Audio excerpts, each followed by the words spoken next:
The Council's final judgment, the massive chamber of the Galactic Trade Federation, buzzed with tension as representatives from 7 different species took their seats around the crystalline council table. The air recyclers worked overtime to accommodate the various atmospheric requirements, creating subtle currents that made the holographic displays shimmer like mirages. Ambassador Zara Voss stood alone at the center of the chamber, her dark blue diplomatic uniform a stark contrast to the elaborate robes and natural carapaces of the alien delegates surrounding her. At 35, she had already spent a decade representing humanity's interests in Federation space, but today felt different. Today felt Final Dot Commander Kethvar of the Altarian Empire leaned forward, his golden scales catching the chamber's soft lighting. His people were warriors by nature, and their recent conflicts with human colonies had escalated tensions throughout the sector. The human expansion continues unchecked, he declared, his voice carrying the harmonic undertones that made Altarian speech sound like distant thunder. In the past 5 years, they had established 17 unauthorized settlements and disrupted trade routes that have been stable for centuries. Elder Siren, representing the ancient crystalline collective, pulsed with soft blue light as she spoke. Her people communicated through controlled luminescence, and her words appeared as flowing text on the translation screens. The humans show remarkable adaptability, but their methods concern us. They terraform worlds without regard for existing ecosystems. They modify their own biology to survive in environments that should be uninhabitable. Zara raised her hand respectfully, waiting for permission to speak. The chamber's protocol required careful diplomacy, especially when humanity's future hung in the balance. Honored delegates, if I may address these concerns directly. The Vorthic representative, a being resembling a cross between a tree and a neural network, gestured with one of his branch-like appendages. His species served as natural mediators, due to their ability to process multiple perspectives simultaneously. The human ambassador may speak, but the collective has already reached its preliminary decision. Zara felt her heart sink, but kept her expression neutral. The Federation Charter guarantees all member species the right to expand and prosper. Humanity has followed all proper colonization protocols. Our settlements have improved local infrastructure and increased regional trade by 30%. Your protocols, hissed the Serpentine delegate through her translation device, ignore the spiritual significance of space itself. Your people treat the void between stars as empty territory to be conquered, not as the sacred realm it truly is. The mechanic representative, more machine than biological organism, added his calculated input. Human expansion patterns show exponential growth curves that will result in resource conflicts within 50 standard years. This mathematical certainty cannot be ignored. Zara looked around the chamber, recognizing the coordinated nature of the opposition. This wasn't a debate. It was a sentencing hearing. What exactly is the collective proposing? Commander Kethvar stood, his impressive height of nearly 3 meters, casting a shadow over the central platform. Exile. Complete removal from Federation space. Your people will be provided with ships and basic supplies, then escorted beyond our borders. Exile to where? Zara demanded, her diplomatic composure finally cracking. Every habitable system, within 1,000 light years, is already claimed or protected. Elder Siren's crystalline form pulsed with what might have been sympathy. The Crimson Nebula remains unclaimed. Your people's adaptability should serve them well in such a challenging environment.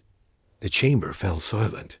Every delegate knew about the Crimson Nebula, a vast region of space where ships disappeared, communications failed, and the few automated probes that returned carried data so corrupted it seemed like random noise. No species in galactic history had successfully established a permanent presence there. You're condemning 50,000 people to death, Zara said quietly. We are offering your species an opportunity to prove their worthiness, the Vorthik mediator replied. If humans are truly as adaptable as they claim, they will survive and perhaps even thrive. If not, the problem solves itself. The vote was swift and decisive.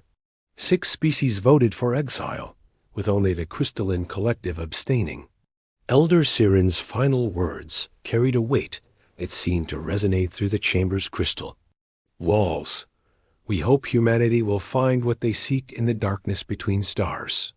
3 weeks later, Captain Elena Rodriguez stood on the observation deck of the generation ship New Horizon, watching the last Federation escort vessels turn back towards civilized space. Behind them, the Crimson Nebula stretched across the starfield. Like a wound in reality itself, its deep red gases swirling in patterns that seemed almost alive. Elena had served in the Federation Navy for 15 years before the exile order came down. She had commanded destroyers in the Outer Rim conflicts and helped establish 3 successful colony worlds. Now she led a ragtag fleet of civilian vessels and converted cargo haulers carrying humanity's outcasts into the unknown. Captain, called Navigator Yuki Tanaka from her station. Long-range sensors are picking up some unusual readings from the nebula's edge. The electromagnetic signatures don't match anything in her databases. Elena nodded, her weathered face reflecting years of command decisions under impossible circumstances. At 42, she had gray streaks in her black hair and scars from a dozen different conflicts. But her brown eyes still held the determination that had made her a legend in the Navy. What kind of unusual? Structured patterns in the gas flows, regular pulse emissions, and something that almost looks like architecture? But that's impossible at this scale.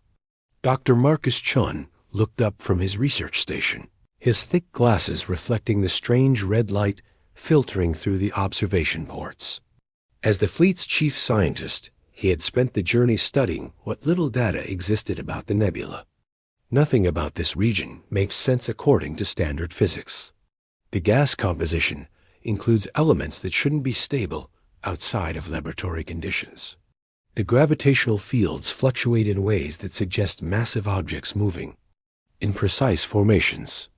Alina studied the displays showing their fleet of 12 ships, each one carrying between 3,000 and 6,000 people. Families, scientists, engineers, farmers, teachers, an entire cross-section of human civilization forced into exile because they had dared to expand beyond the boundaries other species found comfortable.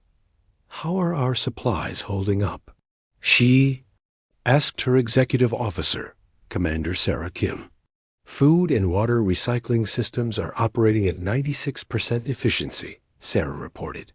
The Federation provided enough raw materials for 18 months, assuming we find sustainable resources before then. Elena almost laughed at the bitter irony. The Federation had given them just enough supplies to die slowly, rather than quickly.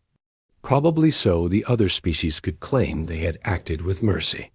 "Captain," Yuki called out, her voice carrying a note of excitement. "I'm detecting what might be a habitable zone deeper in the nebula. The gas density decreases significantly. About 50 light years in, and there are gravitational signatures suggesting planetary bodies." "Could be a trap," Commander Kim warned. "Send us in deep enough that we can't turn back, then spring whatever's been eliminating other expeditions." Elena weighed the options. They could try to establish colonies on the nebula's edge, scraping. Survival from the sparse resources available in empty space. Or they could push deeper into the mystery, risking everything on the possibility that the Crimson Nebula held secrets rather than just death. Asterisk. "Dr. Chun, what's your assessment of the risks?" The scientist removed his glasses and cleaned them thoughtfully, a habit Elena had noticed whenever he was processing complex data. The energy readings suggest technology far beyond anything in current galactic civilization. Either we're looking at natural phenomena that rewrite our understanding of physics, or we're approaching the remnants of a civilization that achieved technological capabilities we can barely imagine. And if it's hostile, then we're already dead, and we just don't know it yet. But Captain, what if it's not? What if whoever built those structures was waiting for someone curious enough and brave enough to make contact? Elena looked out at the swirling red mists that had become humanity's only option for survival. Somewhere behind them, the Federation. Delegates were probably already celebrating the solution to their human problem. They expected the nebula to consume the exile fleet quietly, leaving no trace except perhaps a few garbled distress signals. She thought about the children aboard the New Horizon and the 11 other ships following her command.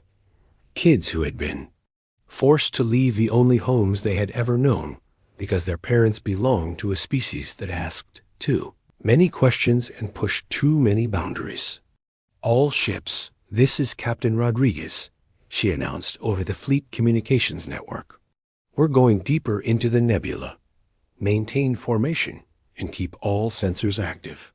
Whatever we find in there, we face it together. As the 12 ships adjusted course and began their descent into the crimson depths, Elena couldn't shake the feeling that they were being watched. The gas patterns seemed to shift in response to their presence, and the electromagnetic pulses grew stronger and more regular, almost like a heartbeat. Navigator Yuki suddenly gasped, her hands flying over her control panel. Captain, the nebula.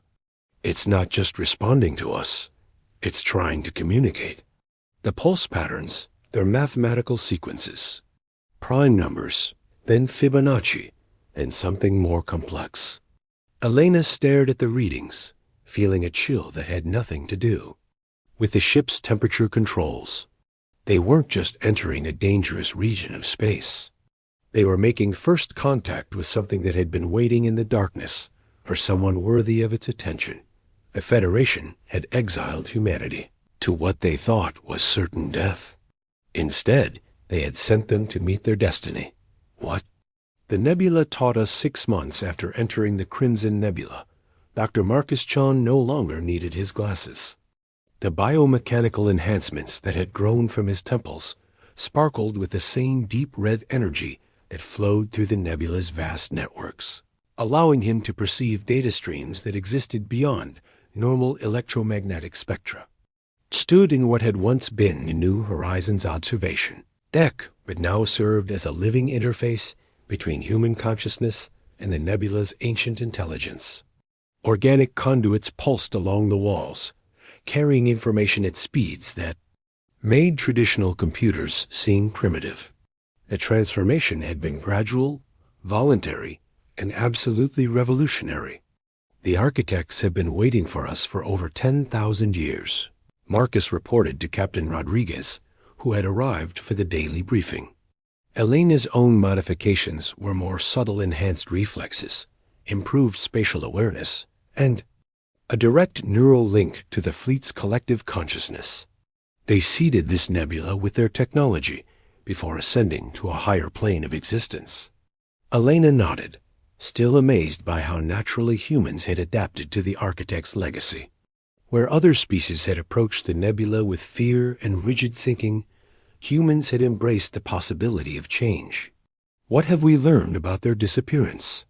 They didn't disappear, Marcus explained, his enhanced vision tracking. Data flows invisible to unmodified eyes. They evolved beyond physical existence.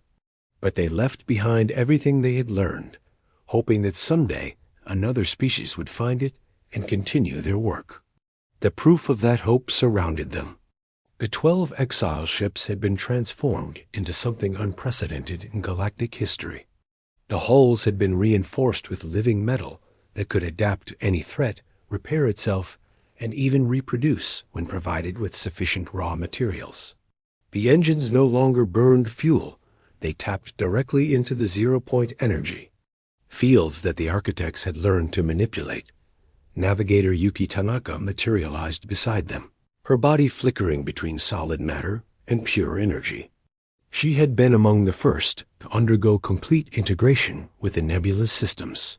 becoming something new, still human in consciousness and values, but unlimited by the constraints of purely biological existence. Captain, we've completed the survey of the seventh star system, she reported, her voice carrying harmonics that conveyed emotional and technical data simultaneously. 3 habitable worlds, 2 with existing biospheres that welcome human-guided development. The resource. Nodes are beyond anything the Federation has ever discovered. Elena smiled, remembering the desperate fear that had driven them into the nebula. The Federation had expected the Crimson Nebula to be humanity's grave. Instead, it had become their chrysalis. How many ships can we build with current resources? She asked. With full automation and architect technology? Yuki calculated for less than a second. We could construct 1,000 vessels of current specifications within a standard year. Or we could build something entirely new, ships that exist partially in higher dimensions, capable of traversing galactic distances in days rather than years. The implications were staggering. In 6 months, humanity had gone from exiled refugees to the possessors of technology that made the Federation's most advanced ships look like stone tools. But Elena knew that with great power came great responsibility. Any word from our monitoring stations at the nebula's edge? She asked. Marcus consulted the data streams flowing through his consciousness. Federation activity has increased significantly. Multiple exploration fleets have been dispatched to investigate what they're calling anomalous energy readings from our region. They're getting nervous. Elena wasn't surprised. The transformation of the human exile fleet hadn't gone unnoticed. Ships that should have been consumed by the nebula's dangers were instead broadcasting signals of technological advancement that the Federation scientists couldn't explain. Captain, called Commander Sarah Kim from the bridge, we're receiving a priority transmission from Federation space. It's unusual. Elena made her way to the bridge, which had been transformed into a seamless blend of human intuition and architect precision. The walls displayed 3-dimensional representations of local space, with data streams flowing like rivers of light between different system displays. Put it through, Elena ordered. The holographic display shimmered, then resolved into the familiar form of Elder Siren of the Crystalline Collective. But something was wrong. The Elder's usual blue radiance had dimmed to a pale flicker, and stress fractures were visible along her crystalline structure. ***. Captain Rodriguez, Elder Siren began, her translated words carrying an urgency that Elena had never heard before. The Federation requires immediate assistance. A force from outside our galaxy has begun systematically destroying outer rim colonies. Our combined fleets cannot stop them. Elena kept her expression neutral, though privately she felt a mix of satisfaction and concern. I was under the impression that humanity had been permanently exiled from Federation space, Elder Siren. Why? Would you contact us now? Because, the crystalline being replied, her light pulsing with what Elena recognized as shame. Our long-range sensors indicate that the human exile fleet has not only survived, but has developed technology beyond our current understanding. We made an error in judgment. Dr. Chun stepped forward, his enhanced senses reading the quantum signatures embedded in the transmission. The attacking force described their capabilities. Elder Siren's form flickered as she accessed data. Files. Ships that phase in and out of normal spacetime. Energy weapons that ignore all known shielding technologies. They appear to be testing our defenses, probing for weaknesses before a larger assault. Elena exchanged glances with her senior staff.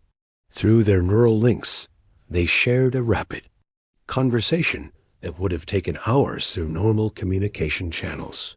The consensus was clear. Despite their exile, humanity still felt a connection to the species they had once called allies. We'll help, Elena announced, causing Elder Siren's crystalline form to brighten with relief. But there will be conditions. Name them. Full disclosure about the attacking force. Complete access to Federation databases and defensive positions.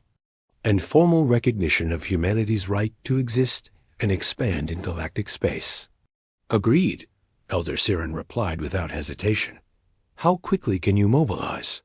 Elena smiled, and for the first time, the crystalline elder saw the true confidence of a species that had transcended its original limitations. We're already on our way. As the transmission ended, the bridge erupted in controlled activity. The New Horizon and her sister ships began their transformation, for combat hulls shifting to incorporate weapon systems that existed in multiple dimensions simultaneously, shields that could phase attacks into parallel realities, and propulsion systems that bent space-time around them. All ships, this is Captain Rodriguez, Elena announced over the fleet network. We're going home. Not as exiles, but as the guardians the galaxy never knew it needed. Navigator Yuki appeared beside her, her energy form blazing with anticipation. The Nebula consciousness wants to come with us, Captain. It's been isolated for 10,000 years, and it's curious about the galaxy beyond. Elena nodded, understanding the profound implications. They weren't just returning to Federation space with advanced technology. They were bringing with them the living embodiment of the Architect's legacy, a consciousness that spanned entire star systems and possessed knowledge that could reshape galactic civilization. As the human fleet emerged from the Crimson Nebula, their ships blazing with energies that had never been seen in normal space, emergency communications flooded Federation networks. The exiled humans were returning, but they were no longer the desperate refugees who had been cast out 6 months earlier. Commander Kethvar, monitoring the approaching fleet from his flagship, felt his scales ripple with an emotion he had rarely experienced: fear. The ships approaching Federation space weren't just technologically advanced. They were fundamentally different from anything in his experience. They moved through space like living things, their hulls shifting and adapting in real time. Sir, his tactical officer reported, the human fleet is broadcasting mathematical sequences that our computers can't fully process. It's as if they're speaking in a language that operates on multiple dimensional levels simultaneously. Kethvar stared at the tactical display, watching 12 ships somehow occupy the same space as what appeared to be hundreds of vessels existing in parallel dimensions. The humans had found something in the Crimson Nebula that had transformed them into beings of almost limitless potential.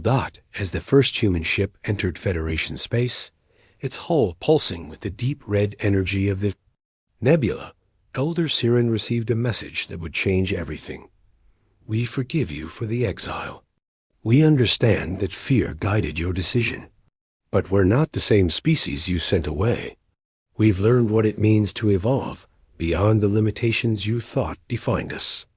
Now, let us show you what humanity has become. The Federation had exiled humanity to remove a problem. Instead, they had created their salvation. The galaxy was about to learn that sometimes the greatest gifts come from the darkest places, and that the species you underestimate might be the one that saves you. All asterisk.